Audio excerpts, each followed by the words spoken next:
সাইয়েদনা ওমর তাদের সাথে কথাবার্তা বলার পর বললেন, তোমরা একটা কাজ করো, হিমসের গরিবদের একটা লিস্ট দাও আমারে, আমি বাইতুল মাল থেকে তাদের জন্য কিছু বরাদ্দ দিয়ে দিই। হিমসের লোকেরা সুযোগ পেয়ে লিস্ট একটা করছেন, লম্বা সুযোগ পাইছে, নিয়া সাইয়েদনা ওমরের সামনে পেশ করছেন ফুকারা ও হিমস, হিমসের গরিবদের লিস্ট। আল্লাহু আকবার। হযরত ওমর লিস্টটা ধইরা অবাক হয়ে তাকায় আছেন, এই কি কাহিনী? কেন? তিনি দেখেন যে ওই লিস্টের শুরুর দিকেই হিমসের গভর্নর সাঈদ ইবনে আমের আল জুমাহির নাম। সাইয়েদনা ওমর জানতে চাইলেন, আমিরুকুম ফাকিরুকুম, কি ব্যাপার, তোমাদের গভর্নর বুঝি গরিব মানুষ? হিমসের লোকেরা জবাব দিলেন, বালা আমিরুনা আফকারুনা, আমাদের গভর্নর শুধু গরিব না, হিমসের মধ্যে সবচাইতে গরিব। গভর্নর বলে সবচাইতে গরিব, আর ওরা প্রতি বছর পাচার করছে 1,80,000 কোটি টাকা। পার্থক্য বুঝতেছেন? আমার ভাই বলছেন তাকওয়ার কথা, পার্থক্য বুঝতেছেন? মুত্তাকি আর শয়তানের পার্থক্য। আল্লাহু আকবার। সাইয়েদনা ওমর এই কথা শুই না এতটা খুশি হয়েছেন, সাথে সাথে 1000 স্বর্ণ মুদ্রা প্যাকেট করে দূত মারফত পাঠাইয়া দিয়েছেন, যাও আমার পক্ষ থেকে আমার সাইদকে এটা হাদিয়া দিয়ে আসো। কত? 1000 কি 1000 কি কি বুঝিননি কিছু? কত? 2-4 লাখ তুই বই হিসাব করছি কয়দিন আগে, বর্তমান বাজারে প্রায় 5 কোটি টাকা হয়। কত? এই বিশাল অঙ্কের হাদিয়া নিয়ে দুধ যখন হযরত সাঈদের সামনে পেশ করেছেন, হাযিহি হাদিয়া মিন আমিরুল মুমিনিন ওমর ইবনুল খাত্তাব ইলা আমির হিমস সাঈদ ইবনে আমের আল জুমাহি লেখা। হযরত সাঈদ প্যাকেট খুইলা যখন দেখলেন এই বিশাল অঙ্কের হাদিয়া তার জন্য, তিনি কি করলেন জানেন? সাথে সাথে প্যাকেটটাকে ছুঁড়ে মেরে চিৎকার দিয়ে বলে উঠলেন, ইন্না লিল্লাহি ওয়া ইন্না ইলাইহি রাজিউন। কি বলছেন? হাদিয়া পাইলে ইন্না লিল্লাহ পড়ার কথা না আলহামদুলিল্লাহ? আরে আপনারা কি করতেন জানি না, আমার ইমানের যে হালত, এমন একটা পোটলা যদি পাইতাম রে ভাই, ভিতরে যায় যে লাফ কটা দিতাম আর আলহামদুলিল্লাহ কয় 1000 বার পড়তাম, আল্লাহই জানে। আপনাকে বিশ্বাস না হইলে দিয়া দেন না, আসলে যদি কারো সন্দেহ লাগে দিয়া দেন। আল্লাহর নবীর সাহাবী কি পড়ছেন? কথা বলে না, কি পড়ছেন? এমন ভাবে ইন্না লিল্লাহ পড়ছেন, বউ তো ভেতর থেকে ভয় পায়া গেছে। আরে মদিনা থেকে দূত আসছে, না জানে কোন দুঃসংবাদ নিয়ে এসেছে, আল্লাহই জানে। যেমনি ইন্না লিল্লাহ পড়ছে, সাথে সাথেই জানতে চাইলেন, আকুতিলা উমর ইবনুল খাত্তাব, কি ব্যাপার, সাইয়েদনা ওমর বুঝি শহীদ হয়ে গেছেন, এইভাবে ইন্না লিল্লাহ কেন পড়লেন? হযরত সাঈদ জবাব দেন, না না, ঘটনা তা না, বরং তার চেয়েও মারাত্মক, আরো খারাপ কথা। বউ আবার জানতে চাইলেন, আকুতিলাল মুসলিমুনা ফি বারিকা, তাই নাকি কোনো যুদ্ধে মুসলমান ব্যাপকভাবে শহীদ হয়ে গেল কিনা? হযরত সাঈদ জবাব দেন, না না, ঘটনা তাও না, তার চেয়েও মারাত্মক। বউকে বুঝছি, আমার জামাইয়ের কল্লাটা নীতি পাঠাইছে, বেরি তো কলিজাত পানি নাই, মদিনা ছাইরা গেছে একা একা, জামাই আর বউ কেউ তো নাই, জামাই গেলে বেড়ি রইব কি? চিন্তা, কলিজা শুকায় গেছে। আরে বলেন না, বলেন না, কেন ইন্না লিল্লাহ পড়লেন? আল্লাহু আকবার। আল্লাহর নবীর সাহাবীর জবাবটা শুনেন, এই ছোট্ট একটা জবাব, দুনিয়ার মুসলমান কেউ যদি চায় সে জাহেদ হবে, দুনিয়া বিমুখ হবে, এই একটা শব্দ, একটা বাক্যকে সাইনবোর্ড বানায়া সে অনুসরণীয় বানাইতে পারে, তার হেদায়েতের জন্য এই ছোট্ট বক্তব্যটাই যথেষ্ট হইতে পারে। কি বললেন হযরত সাঈদ? হযরত সাঈদ বলেন, ইন্না লিল্লাহ কেন পড়ছেন?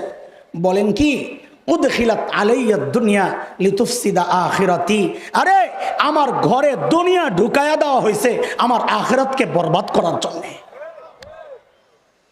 সাথে সাথে বিবিকে বললেন, আমি চাই মদিনার দূত আমার ঘরে থাকতে থাকতে এই 1000 স্বর্ণ মুদ্রা তুমি হিমসের গরিবদের মধ্যে বিলাইয়া দিবা। আল্লাহু আকবার। কি বুঝলেন ভাই? শাসক যদি ইমানদার হয়, নেককার হয়, তো জনগণের জন্য, নিজের জন্য বরাদ্দের টাকাটা জনগণকে দিয়ে দেয়। আর শাসকের মধ্যে যদি দিন না থাকে, দিন তো জনগণের বরাদ্দের টাকা মাইরা বিদেশ যায় বাড়ি বানায়। কথা বলেন না, কথা বলেন না, ঠিক কিনা? ওই সমস্ত শাসক আর আমরা চাই না। না চান? এখন মনে মনে ইচ্ছা আছে, ওদেরকে আমরা চাই না। কদিন আগে একজন কইছে আমার দলের সাথে শরিয়া আইনের কোনো সম্পর্ক নাই। আমরা কই শরিয়াওয়ালারাও তো করে চায় না। সাইনবোর্ডের নাম পাল্টাইবা আর ওই যে মার্কা পাল্টাইবা, মনে করছো কাম হইয়া যাইব, কাম হইব না। পাবলিক টের পাইয়া গেছে সবটির গোড়া এক। কথা বলেন না, কথা বলেন না। ইসলামকে মাইনাস করে, আলেম ওলামাদেরকে মাইনাস করে এই দেশ চলবে না, চলতে দেওয়া হবে না, চলতে দেওয়া হবে না। প্রয়োজনে আরেকটা বিপ্লব হবে ইনশাআল্লাহ। প্রস্তুত থেকো। সমস্ত ইমানওয়ালা কোরআনের পক্ষের লোকজন এক জায়গায় আসতে হবে। মার্কা যেইটাই আসুক, দ্বীনের জন্য আমরা তার পক্ষেই থাকবো ইনশাআল্লাহ। ঠিক আছে ইনশাআল্লাহ। বউরে যখন কইছে সব দিয়া দাও, বউ তো আর আমাদের বউ না।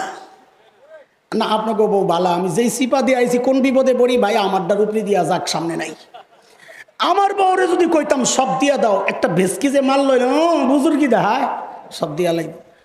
বেশি পিড়াপিড়ি করলে বলতো 2 ভাগ করেন, অর্ধেক আপনার অর্ধেক আমার। আমারটা থাক, আপনারটা আল্লাহ রাস্তায় দিয়ে দেন, অনেক সওয়াব হবে। বউ তো হাসান জামিলের বউ না, বউ তো সাহাবীর বউ। কথা কও, কার বউ? কার বউ? জোরে কও।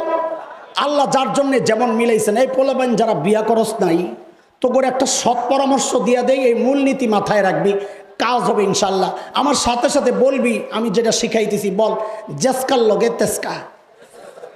কথা বলে না? বহু পোলাবান এসে কয় হুজুর আমার বিয়া কে জানি আটকায় রাখছে, বউ পাই না। হ্যাঁ, তোমার বিয়া আটকানের মানুষের সময় নাই, কাম নাই। বউ পাইবা কেমনি মিয়া? তুমি নিজে 2 নম্বর আর বউ খোঁজে রাবেয়া বসরিয়া। এটা কি সম্ভব? না, কথা কর, এটা সম্ভব? কেন সম্ভব না? আল্লাহ জানায় রাখছেন, আল খাবিসাতু লিল খাবিসিনা ওয়াল খাবিসুনা লিল খাবিসাত আত-তাইয়িবাতু লিত-তাইয়িবিনা ওয়াত-তাইয়িবুনা লিত-তাইয়িবাত উলাইকা মুবাররাউনা মিম্মা ইয়াকুলুন লাহুম মাগফিরাতুন ওয়া রিজকুন কারীম। এই পুরো আয়াতের সংক্ষেপ তর্জমা বানাইলে ওইটাই হয়, জেসকার লগে তেসকা। আরে কথা বলে না বলাবেন, ঠিক আছে নি কথা ইনশাআল্লাহ। বউ তো সাহাবীর বউ, যেই বলছেন সব দিয়া দাও, নিয়ে সব দিয়া দিস। দুধ বয়া বয়া সব কারবার দেখতেছে, কাহিনী চিন্তা করতেছে, কই আসলাম, এরা মানুষ না ফেরেশতা? আল্লাহু আকবার। দ্রুত ফেরত গেছেন মদিনায়, যায়া হযরত ওমরকে বলতেছেন কই পাঠাইছেন, এরা তো মানুষ না ফেরেশতা। হযরত ওমর তো আগের থেকেই খুশি, এই খবর শুই না এত খুশি হয়েছেন, এত খুশি হয়েছেন, সাথে সাথে বললেন ওই কাফেলা রেডি কর, আমার সাইদকে দেখতে যাব। ওই এটা এই জমানা না যে আশেপাশে আসি চাইলেই চট করে ঢুকে যাবো গা। ওই জমানায় দূরে যাইতে কিরে পোলাবাইন চট করে ঢুকার মানা বুঝে না নাকি? আরে তুমি আপার বাণী, আপা আপা আপার বাণী, আপা আপার বাণী। সুবহানাল্লাহ, আল্লাহু আকবার। চট করে বলে ঢুকে যাবো গা। আমি কই চট কইরা ঢুকেন না, দয়া কইরা চটটা পইরা ঢুকেন। আরে কথা কয় না, নাইলে কিন্তু পোলাপান কালামানিক করে যেমনি পিড়াইয়া কলাপাতায় হয়ে ধুইছে না, আপনারাও কিন্তু এই কামই করবো। কথা কর। তবে এক জায়গায় একটু পার্থক্য করবে আশা করি। কালামানিকারে লাথি দিয়া বিশেষ জায়গা শেষ করছে, আপনারা তো সেই সুযোগ নাই, মাথাটা বাইরে ফাটাই লাগবে। এইবার পক্কা হবে না ইনশাআল্লাহ। কথা বলেন না আপনারা? আল্লাহু আকবার। হযরত ওমর কয় কাফেলা রেডি কর, সাইদকে দেখতে যাব। আল্লাহু আকবার। সাইয়েদনা ওমরের কাফেলা যখন হিমসে ঢুকে, গোটা হিমস যেন ভেঙ্গে পড়ে। চারদিক থেকে হাজারো মানুষ ছোটে ছোটে আসছে। কেন হারি? মদিনা থেকে আমাদের আমিরুল মুমিনিন আসতেছেন, আল্লাহর নবীর শ্রেষ্ঠ সাহাবী ওমর ইবনুল খাত্তাব আসতেছেন এক নজর দেখার জন্যে। হযরত ওমর বসা, পাশে সাঈদ ইবনে আমের, সামনে হাজারো মানুষ। হযরত ওমর চিন্তা করলেন, সাঈদকে আমি তো ভালো জানি, কিন্তু জনগণ কি বলে, এই সুযোগে একটু পরীক্ষা করে নেওয়া যাক। অনেক সময় দেখা যায় নেতার কাছে নেতা ভালো, কিন্তু জনগণ দেখতে পারে না। হয়নি এমন? হয়নি এমন? সাইয়েদনা ওমর ডাক দিয়া বললেন, এই হিমসের মানুষ, তোমাদের গভর্নরের বিরুদ্ধে কারো কোনো অভিযোগ আছে নি? থাকলে দাঁড়ায়া যাও। বাপরে বাপ, 1 বছর আগে আপনাকে এলাকায় আইসা যদি কেউ কইতো আপনাকে এলাকার নেতার বিরুদ্ধে কারো কোনো অভিযোগ আসেনি, তো পাবলিক মাথাটা নিচের দিকে দিয়া মনে মনে বলতো, অভিযোগ তো আছে, কিন্তু এখন দাঁড়ামো না, এখন দাঁড়াইলে সকালে শুয়া পড়া লাগবে। কথা বলে না? তখন কি ডর যায় নাই? এখনো ডর যায় নাই? তো বুকে সেপ দে, সেপ দে, সেপ দে, তো গেলে চুপচাপ কথা কম কেন? আল্লাহু আকবার। সাইয়েদনা ওমর যখন বললেন দাঁড়াও, অভিযোগ থাকলে, ওই কোণা থেকে এক বুড়া দাঁড়ায় গেছে। আছে আছে আছে। মানুষের স্বভাব হইল মানুষ অনুকরণ প্রিয়, দেখা দেখি কাম করে। আপনি রাস্তার মাঝখানে দাঁড়ায়, ঘাটটা ব্যথা করতেছে, চোখটা বন্ধ করে উপরের দিকে কিছুক্ষণ এমনি থাইকেন, ঘাড় ব্যথা করতেছে, দেখবেন কি পাশে দিয়ে যারা যায় অধিকাংশ দাঁড়ায় দেখবে আপনি কি দেখতেছেন। ঠিক নি কথা? একজন যখন দাঁড়ায় গেছে, দেখা দেখি আরো 3 জন। ওমরকে কি কারবার, কি কারে দেখতে এলাম, এর বিরুদ্ধে দেখি অভিযোগের শেষ নাই। বলেন কি সমস্যা বলেন? আল্লাহ আল্লাহ, আল্লাহর নবীর সাহাবীদের কথা শোনাইতেছি দোস্ত। প্রথম জনের অভিযোগ, আমিরুল মুমিনিন কোন ঢিলা বেড়ারে বাড়াইছেন। ঢিলা ঢিলা কি করছে? বলে মাসে 1 দিন অফিসে আসে না। কয়দিন? আরে কয়দিনে 1 দিন? কয়দিনে 1 দিন? মাসে 1 দিন। অথচ আমরা তো সপ্তাহে ছুটি কাটাই 2 দিন। আরো কত বন্ধ, সুবহানাল্লাহ। দুনিয়ায় আগমন দিবস, দুনিয়া থেকে বিদায় দিবস, পলায়ন দিবস, এই দিবস এই দিবস। 20 বছর পরে দেখবি দিবস একটা আইতারে, জামাইবো কাজ্জাকাজ্জি দিবস। আর নাই তো দিবস খুঁজে পাইবো কই? এত দিবস।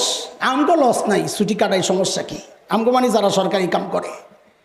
অথচ আল্লাহর নবীর সাহাবীর বিরুদ্ধে অভিযোগ, মাসে বলে 1 দিন আসে না, এটা বলে অভিযোগ।